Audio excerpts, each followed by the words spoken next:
ليه ابني أوقات بيسمع الكلام وأوقات لأ؟ مرة قريت في كتاب وجهات نظر الأطفال اللي مش بيسمعوا كلام أهلهم.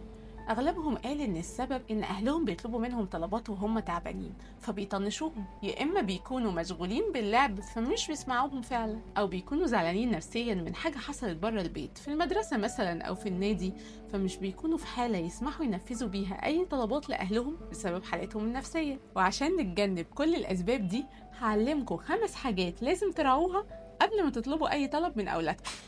أول حاجة، لازم تراجع نفسك في طلبك ده، هل مناسب لعمر ابني وقدرته ولا لأ؟ 2، طلبي ده ابني شايفه مهم ومعقول ولا مش مهم أو مبالغ فيه؟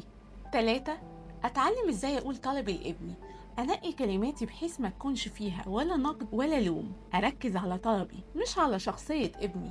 4، أتأكد إن ابني سمعني وسمع طلبي كويس، فمثلا هتقوله لم لعبك بعد ما تخلص، ما ردش عليك ولسه بيلعب هتسأله وتقوله أنا قلت إيه دلوقتي، هيقولك مثلا ألم اللعب بعد ما أخلص. هنا هتأكد عليه وتقوله دلوقتي عرفت إنك سمعتني وعرفت أنا عايز إيه، مش هقول الجملة دي مرة تانية. 5 حاجة والأخيرة ودي أهم حاجة، هديله مقترحات لوقت تنفيذ الطلب وكيفية إنجازه.